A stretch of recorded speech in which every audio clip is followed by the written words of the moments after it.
નમસ્કાર વિદ્યાર્થી મિત્રો, આપણે પ્રકરણ 2 ની ચર્ચા કરી રહ્યા છીએ. ગયા લેક્ચરમાં આપણે એસિડ બેઝની જે કસોટી લાલ લિટમસ પેપર વડે, ભૂરા લિટમસ પેપર વડે, ફિનોલ્ફથેલ્પિનના દ્રાવણ, મિથાઇલ ઓરેન્જના દ્રાવણ વડે આપણે આ કસોટી કરી ગયા.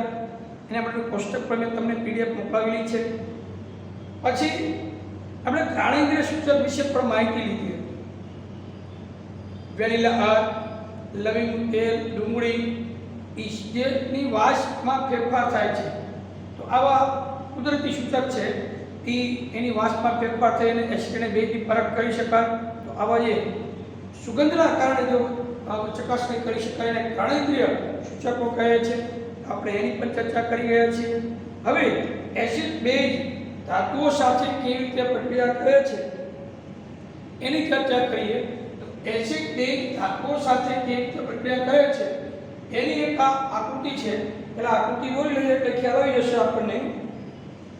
અહીંયા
એક મિનિટ બાકી છે.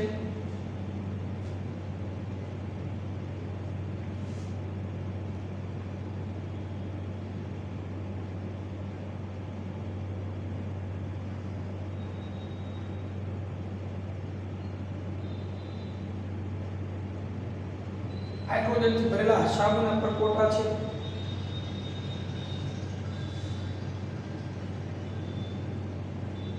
અડાકા સાથે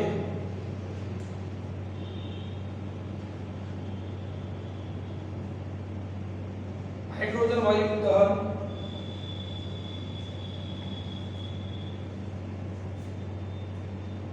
સાબુનું દ્રાવણ,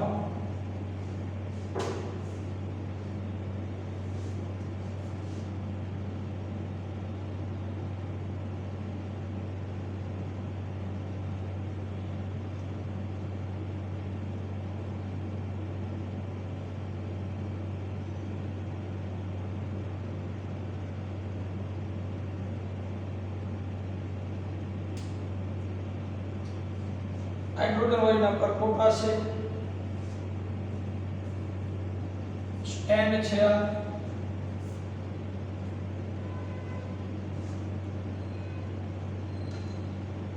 અશ્નળી,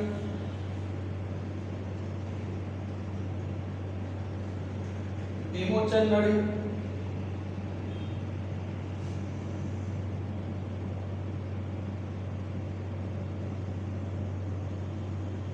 દાણાદાર ઝીંક,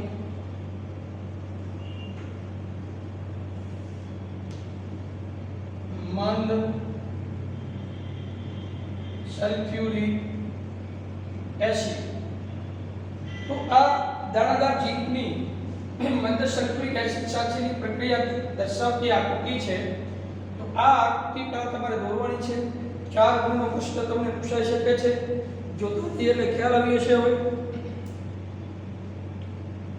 ચેતવણી આપી છે કે આ પ્રવૃત્તિમાં શિક્ષકની મદદ જરૂરી છે. આકૃતિ તમે જોઈ શકો છો. એમાં આકૃતિમાં દર્શાવ્યા પ્રમાણે સાધનોની બધી ગોઠવણી કરો. તો એ સાધનોની ગોઠવણી કરી એક કસ્ટડીમાં આશરે 5 મિલી મંદ સલ્ફ્યુરિક એસિડ લેવાનું. આમાં મંદ સલ્ફ્યુરિક એસિડ એટલે 5 મિલી H2SO4 લેવાનું. મંદ સલ્ફ્યુરિક એસિડ લઈ અને એમાં દાણાદાર ઝીંક ઉમેરવાનું. આમાં ઝીંકના ટુકડા ઝીંક ધાતુ જે છે એ દાણાદાર ઝીંકના ટુકડા લેવાના કસ્ટડીમાં, એટલે મંદ સલ્ફ્યુરિક એસિડ અને ઝીંકના ટુકડા બે એક જ કસ્ટડીમાં મિશ્રિત કરવાના છે. પછી તમે દાણાદાર ઝીંકની સપાટી પર શું અવલોકન જોવા મળશે? તમે શું કરો છો અવલોકન? તો ઉત્પન્ન થતા વાયુને સાબુના દ્રાવણમાંથી પસાર કરો.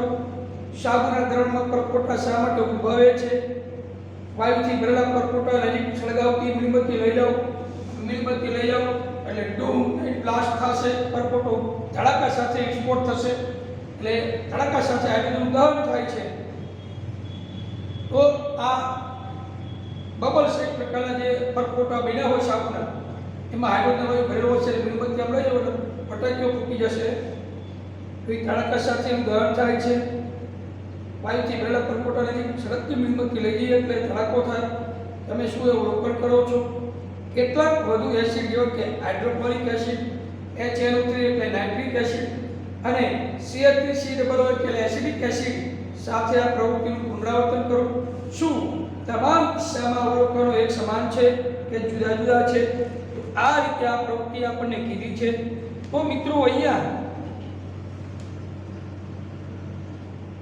આપણે પહેલા તો આ જે પ્રવૃત્તિ આપી છે મંદ સલ્ફ્યુરિક એસિડ અને ઝીંક સાથે ઝીંક ધાતુ સાથે જે રાસાયણિક પ્રક્રિયા થાય એનું સમીકરણ કેવું બનશે એની ચર્ચા કરીએ. પહેલા એક ફરી વખત આપણે જોઈએ એટલે ખ્યાલ રહેશે કે મિત્રો આપણે જે એક કસ્ટડી લીધી એમાં શું લીધું? કયું દ્રાવણ? તો કે સલ્ફ્યુરિક એસિડ લીધું મંદ.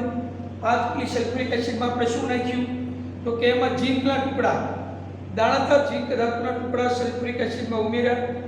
પછી ઝીંક ધાતુની સલ્ફ્યુરિક એસિડ સાથે રાસાયણિક પ્રક્રિયા થઈ પરપોટા ઉત્પન્ન થાય છે અને એ પરપોટા સાબુના દ્રાવણમાંથી પસાર કરવામાં આવે તો એ પરપોટા જે ઉદ્ભવે છે તમને ખ્યાલ આવે પરપોટાની અંદર હાઇડ્રોજન વાયુ છે. એ હાઇડ્રોજન વાયુ આપણે તમે જ્યારે જોવા મીણબત્તી લઈ જાઓ નજીક છળકતી તો એ ધડાકા સાથે એનું દહન થાય છે. હવે આપણે સલ્ફ્યુરિક એસિડ જો અહીંયા લીધું એની જગ્યાએ હાઇડ્રોક્લોરિક એસિડ લઈએ તો શું થાય? નાઇટ્રિક એસિડ લઈએ તો શું થાય? એસિડિક એસિડ લઈએ તો શું થાય? તો એવો વારા પરથી બધા એસિડ આપણે લઈ અને આવો પ્રયોગ કરી શકીએ. તો પ્રત્યેક સ્થિતિમાં તમે જોઈ શકશો તમારા અવલોકનો સમાન હોય છે જુદા હોય છે, એ તો પ્રક્રિયા ત્યારે ખ્યાલ આવી જશે. તો અહીંયા આ પ્રક્રિયામાં ધાતુ એસિડમાંથી હાઇડ્રોજનનું શું કરે છે ખબર છે? વિસ્થાપન કરે છે. ધાતુ કઈ છે? ઝીંક. એસિડમાં રહેલા હાઇડ્રોજનનું વિસ્થાપન કરે છે. પણ ધાતુ એસિડ સાથે પ્રક્રિયા કરી હાઇડ્રોજન વાયુ મુક્ત કરે અને ક્ષાર બનાવે એટલે એનું સમીકરણ આવું બનાવી શકાય.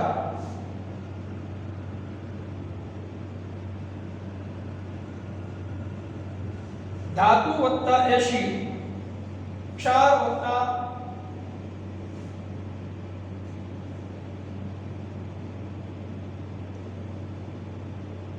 હાઇડ્રોજન વાયુ આવું બને.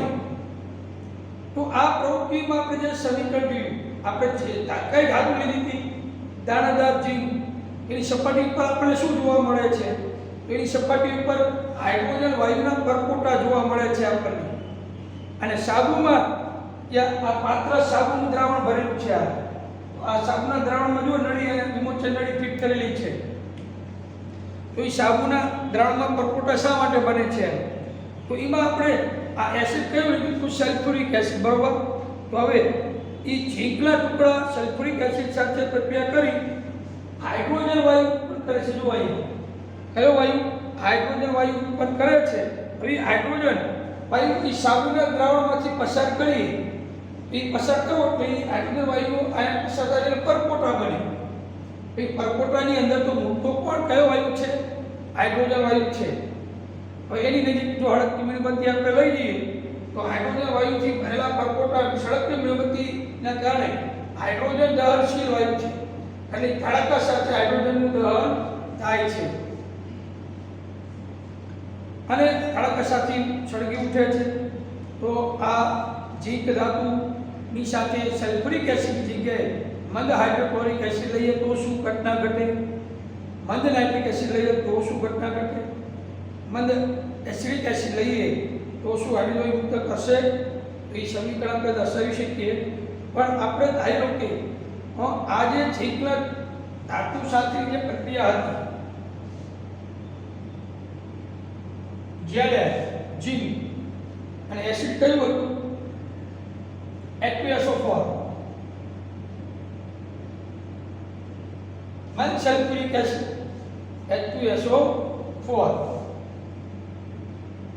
આ સ્વરૂપ આ દ્રાવણ છે, ઝીંક સલ્ફેટ બનાવે જ્યારે SO4 વત્તા H2 વાયુ મુક્ત થાય છે. એ વાયુ હાઇડ્રોજન વાયુ મુક્ત થાય છે.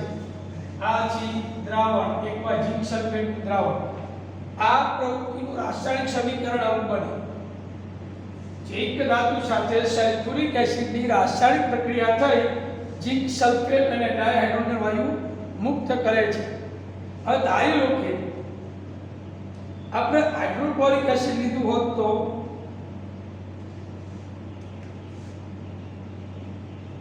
ઝીંક વત્તા HCl મંદ હાઇડ્રોક્લોરિક એસિડ લઈએ, અહીંયા બે મૂકવા પડશે સંતુલિત કરવા માટે, એટલે શું બને? ZnCl2 વત્તા H2 વાયુ મુક્ત થાય છે, હાઇડ્રોજન વાયુ. આ પ્રક્રિયામાં વાયુ મુક્ત થાય છે. જો મંદ હાઇડ્રોક્લોરિક એસિડ લઈએ તો એમાં હાઇડ્રોજન વાયુ મુક્ત થાય છે. બીજું એસિડ આપણે નાઇટ્રિક એસિડ લીધું છે.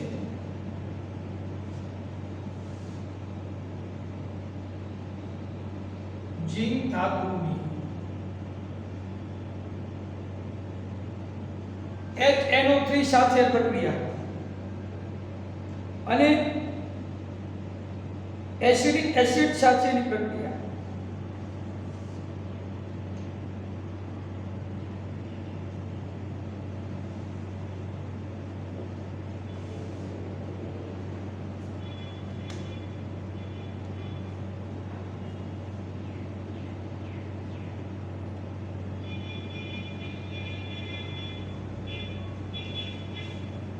ઝીંક ધાતુને નાઇટ્રિક એસિડ અને એસિડિક એસિડ સાથે રાસાયણિક પ્રક્રિયાથી H2 વાયુ ઉત્પન્ન થતો નથી.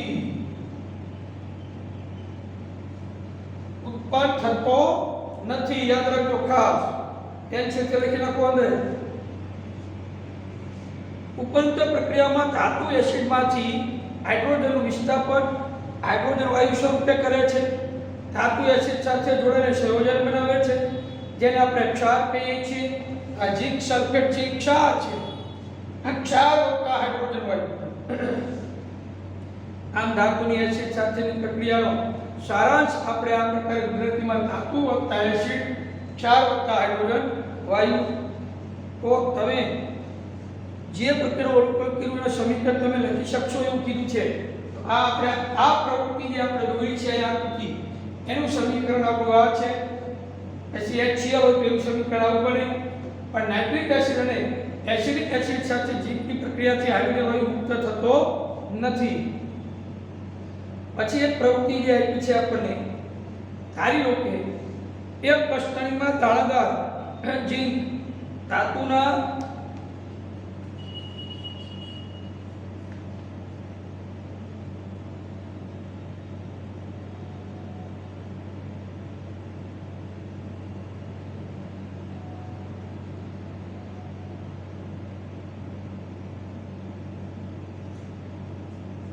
દાણાદાર ઝીંકના થોડા ટુકડા લઈ પછી એમાં 2 મિલી સોડિયમ હાઇડ્રોક્સાઇડનું દ્રાવણ ઉમેરીને કસ્ટણીની સામગ્રીને થોડી ગરમ કરો.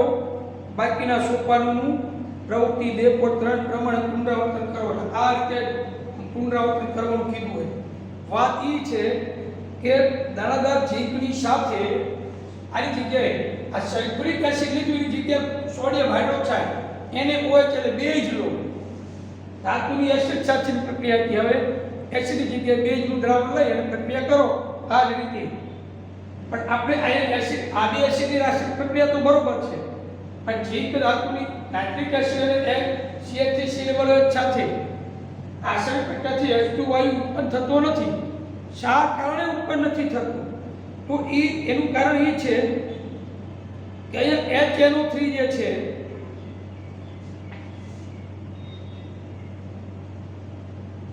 નાઇટ્રિક એસિડ કહેવાય. શું કહેવાય? તો આ મંદ HNO3 નાઇટ્રિક એસિડ એ પ્રબળ ઓક્સિડેશન કરતા છે.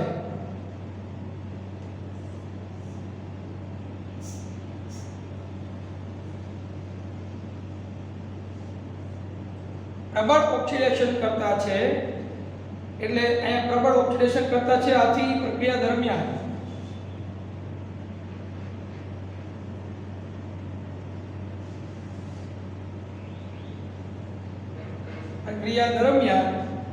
શું કરે છે? પ્રક્રિયા દરમિયાન ઉત્પન્ન થતા H2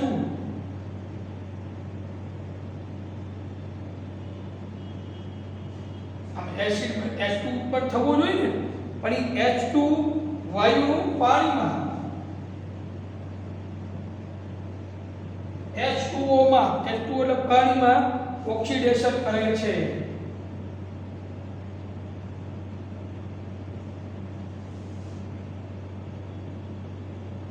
એટલે આમાં હાઇડ્રોજન વાયુ ઉત્પન્ન થતો નથી. ઓકે, તો હવે આપણે આ સલ્ફ્યુરિક એસિડની જગ્યાએ NaOH લઈએ તો આ છે. હવે આને લઈએ તો NaOH સોડિયમ હાઇડ્રોક્સાઇડનું દ્રાવણ લઈએ પછી આ પ્રવૃત્તિ ફરી વખત કરવાની છે.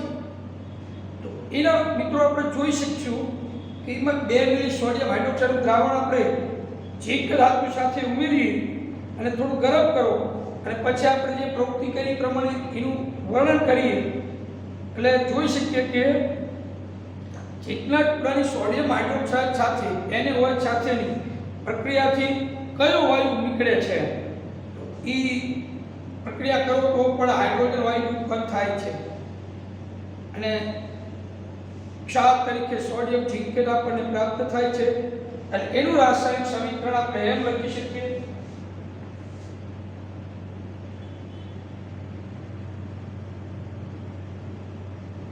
H2SO4 ની જગ્યાએ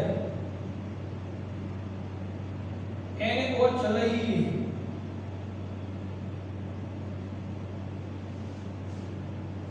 બરાબર. આ પ્રવૃત્તિમાં H2SO4 ની જગ્યાએ શું લીધું?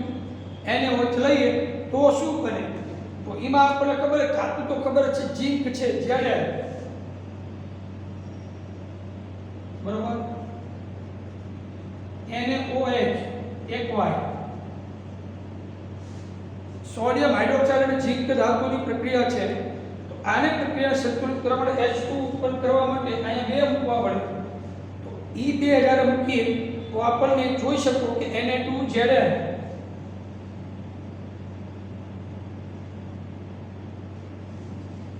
Na2ZnO2 આવું એક સૂત્ર 4 મળે છે અને વત્તા H2 વાયુ આ છે સોડિયમ ઝિંકેટ.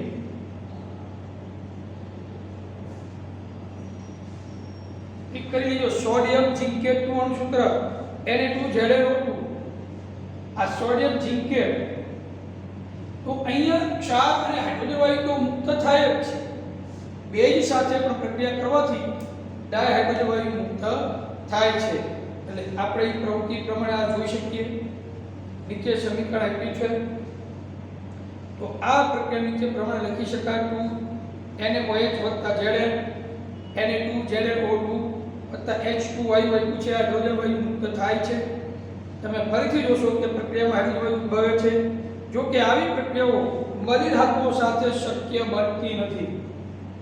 આ જે પ્રક્રિયાઓ આપણે વર્ણન કર્યું છે આ બધી જ પ્રક્રિયાઓ બધી ધાતુઓ સાથે શક્ય બનતું નથી. એટલે જે ધાતુઓ સક્રિય છે અને એસિડ અને બેઝ સાથે પ્રક્રિયા કરી હાઇડ્રોજન વાયુ મુક્ત કરે છે. બધી ધાતુઓ મુક્ત કરે છે એવું નથી કહેવાય. એટલે બધી ધાતુઓ સાથે આ પ્રક્રિયાઓ શક્ય પણ નથી.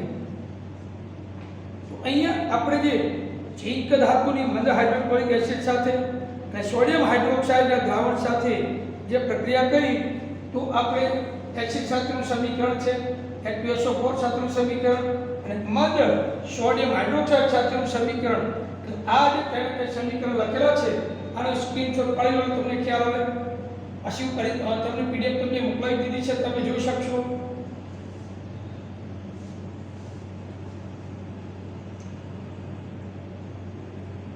ઝીંક સિવાય એવી કઈ ધાતુઓ છે કે હાઇડ્રોજન વાયુ મુક્ત કરે આપણે? તો તમે જોઈ શકો કે ઝીંક ધાતુ મંદ એસિડ સાથે હાઇડ્રોજન વાયુ મુક્ત કરે. અને કઈ ધાતુઓ છે મંદ એસિડ સાથે હાઇડ્રોજન વાયુ મુક્ત કરતી નથી? એટલે કઈ ધાતુઓ મંદ એસિડ સાથે પ્રક્રિયા કરી હાઇડ્રોજન વાયુ મુક્ત કરે છે અને કઈ ધાતુઓ મંદ એસિડ સાથે હાઇડ્રોજન વાયુ મુક્ત કરતી નથી? તો આપણે એમાં જોઈ શકીએ કે જે ધાતુ હાઇડ્રોજન કરતાં વધુ સક્રિય હોય, કોના કરતાં? જે ધાતુ હાઇડ્રોજન કરતાં વધુ સક્રિય હોય તો તે એસિડ સાથેની રાસાયણિક પ્રક્રિયાથી હાઇડ્રોજન વાયુ મુક્ત કરશે. જેમ ઝીંક ધાતુ, બરોબર, ઝીંક ધાતુ એસિડ સાથે પ્રક્રિયા કરે હાઇડ્રોજન વાયુ મુક્ત કરે છે. એક ઝીંક થઈ. બીજી મેગ્નેશિયમ,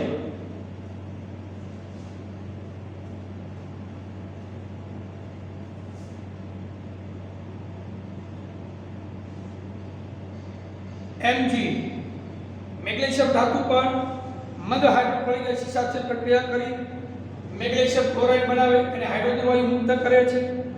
એવી રીતે આયર્ન, Fe, લોખંડ પણ મંદ H2SO4 સાથે પ્રક્રિયા કરી આયર્ન સલ્ફેટ અને હાઇડ્રોજન વાયુ મુક્ત કરે છે.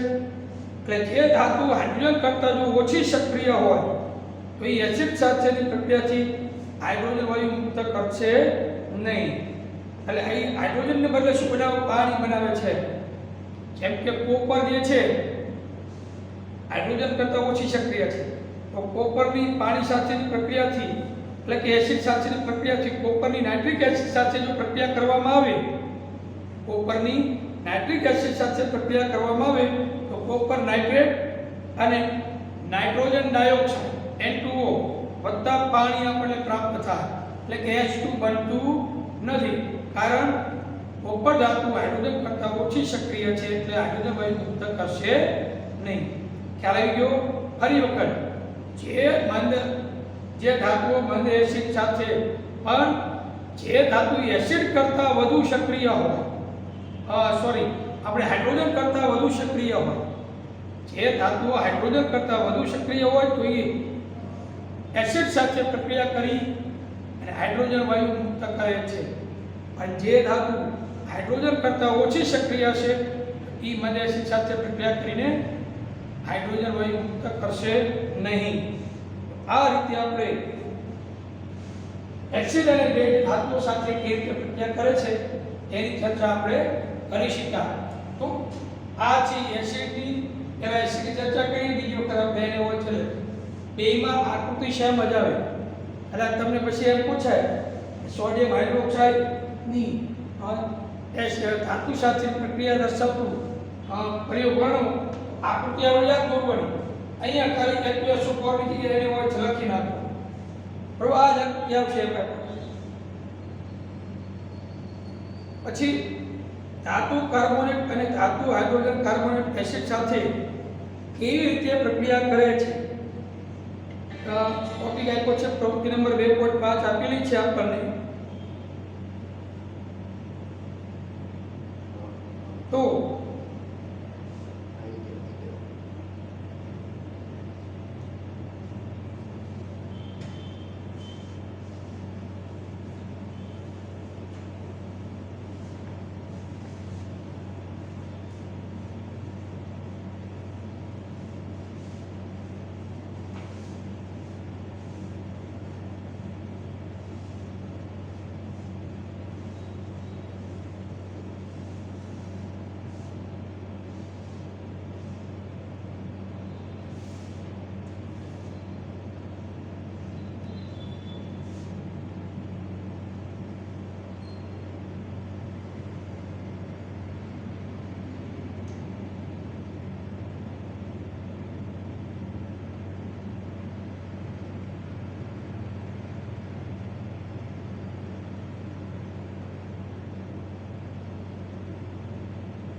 ઈક્ષલ ગાણી સ્ટેન્ડ, શિબુચ,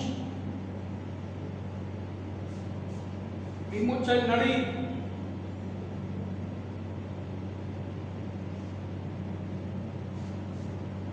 કસ્ટડી,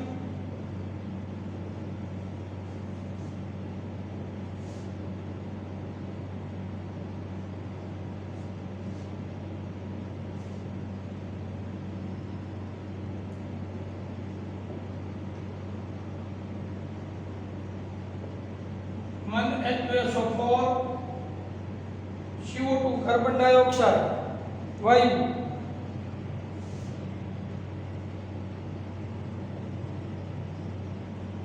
સોડિયમ કાર્બોનેટ,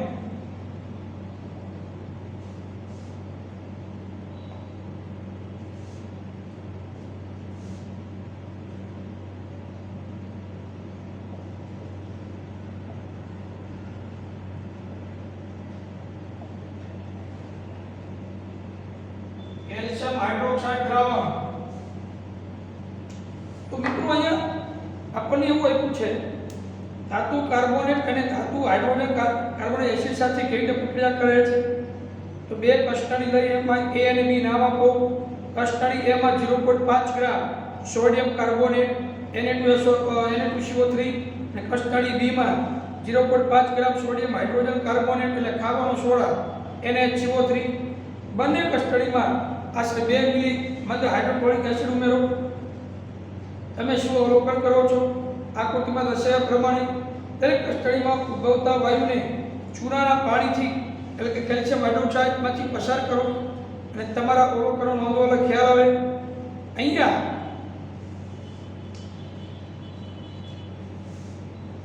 મંદ હાઇડ્રોક્લોરિક એસિડ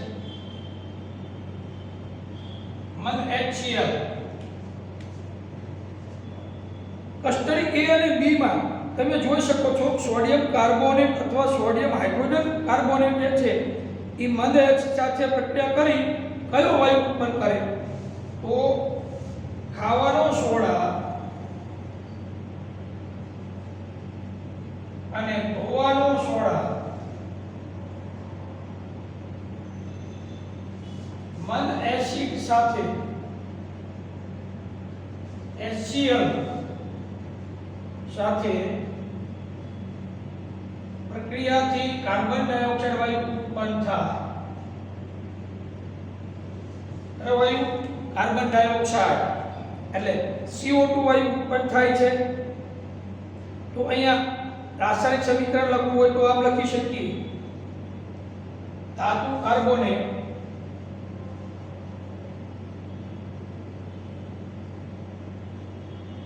અથવા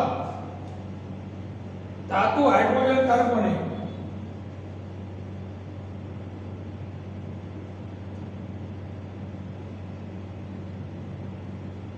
વત્તા ધાતુ કાર્બોનેટ અથવા ધાતુ હાઇડ્રોજન કાર્બોનેટ વત્તા એસિડ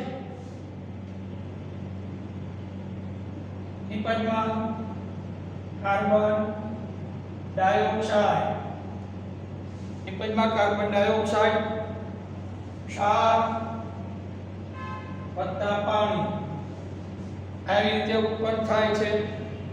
હવે કેલ્શિયમ હાઇડ્રોક્સાઇડ નું જાણીતું નામ આપણે ખબર છે. આ જે મળે કેલ્શિયમ હાઇડ્રોક્સાઇડ એટલે શું? CaOH2 આ કેલ્શિયમ હાઇડ્રોક્સાઇડ ફોડેલો ચૂનો, બરોબર ને? હા, ચૂનાનું પાણી કહેવાય અથવા લાઈમ પણ કહેવાય, લાઈમ વોટર. તો અહીંયા કેલ્શિયમ હાઇડ્રોક્સાઇડ છે. કેલ્શિયમ હાઇડ્રોજન કાર્બોનેટ પાણીમાં દ્રાવ્યતા કેવી હશે? તો આપણને પાણીમાં દ્રાવ્ય જે કેલ્શિયમ હાઇડ્રોજન કાર્બોનેટ એની દ્રાવ્યતા એવી છે, ખૂબ જ મિત્રો દ્રાવ્ય છે. એવું પાણીમાં દ્રાવ્યતા ખૂબ જ હશે એટલે કે પાણીમાં ઓગળી જાય છે. અને કેલ્શિયમ હાઇડ્રોક્સાઇડમાં કાર્બન ડાયોક્સાઇડ પસાર કરે શું મળે? તો આપણે કેલ્શિયમ કાર્બોનેટના અવક્ષેપ મળે છે. આ રીતે આપણે બેની અલગ અલગ પ્રક્રિયા લખવી હોય તો આપણે ટેક્સ્ટ બુકમાં પેજ નંબર 20 ઉપર બે પ્રક્રિયા આપી છે. કસ્ટડી A માં શું પ્રક્રિયા થાય?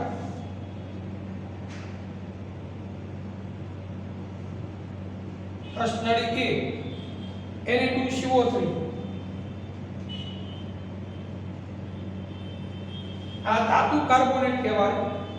એની HCl સાથે પ્રક્રિયા એટલે 2HCl હાઇડ્રોક્લોરિક એસિડ સાથેની પ્રક્રિયાથી ક્ષાર પાણી અને કાર્બન ડાયોક્સાઇડ 2NaCl એટલે ક્ષાર કહેવાય વત્તા પાણી વત્તા કાર્બન ડાયોક્સાઇડ ઉપર થાય CO2. બરાબર. આ ધાતુ કાર્બોનેટ છે. હવે કૃષ્ણડીબી એમાં NaCO3 લઈએ. NaCO3 આ દોવાનો સોડા આ ખાવાનો સોડા એક્ઝામ નાખી તો NaCO3 ની HCl સાથે HCl સાથે પ્રક્રિયાથી NaCl વત્તા પાણી વત્તા કાર્બન ડાયોક્સાઇડ મુક્ત થાય. આ રીતનું આ સમીકરણ બને છે.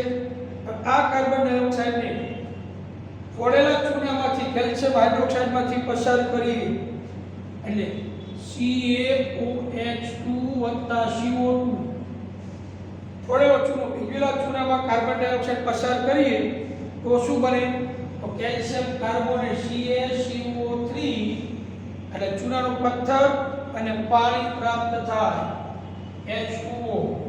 આ રીતે આમાં જે હોય બધો કાર્બન ડાયોક્સાઇડ આ બે ધાતુ છે બરો. આ બે સમીકરણ આ રીતે બને. આ કસ્ટડી એક અણુમાં આ રીતે પ્રક્રિયા થઈ જે કાર્બન ડાયોક્સાઇડ ઉત્પન્ન થાય એને કેવાથી પસાર કેવો કેલ્શિયમ હાઇડ્રોક્સાઇડમાંથી પસાર કરે એટલે કેલ્શિયમ કાર્બોનેટના અવક્ષેપ મળે છે સફેદ અવક્ષેપ. અને વધુ પ્રમાણમાં કાર્બન ડાયોક્સાઇડ જો પસાર કરીએ તો નીચે પ્રમાણે કેવી પ્રક્રિયા થાય? તો કે વધુ પ્રમાણમાં કાર્બન ડાયોક્સાઇડ પસાર કરતા કેલ્શિયમ કાર્બોનેટ પાણી સાથેની પ્રક્રિયાથી કેલ્શિયમ કાર્બોનેટની પાણી સાથેની પ્રક્રિયાથી આપણને તમે જોઈ શકો કે કાર્બન ડાયોક્સાઇડ જ્યારે પસાર કરીએ તો સમીકરણ મિત્રો આ રીતે લખું છું.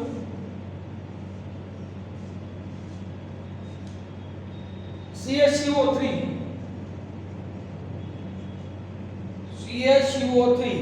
કેલ્શિયમ કાર્બોનેટ વધારે કાર્બન ડાયોક્સાઇડ ઉત્પન્ન કરીએ. આ જે મળ્યું ને આમાં પ્લસ કાર્બન ડાયોક્સાઇડ કરીએ ઉમેરતા જઈએ CaCO3 વત્તા H2 હતું અને CO2 ઉમેરતા જઈએ તો શું મળે?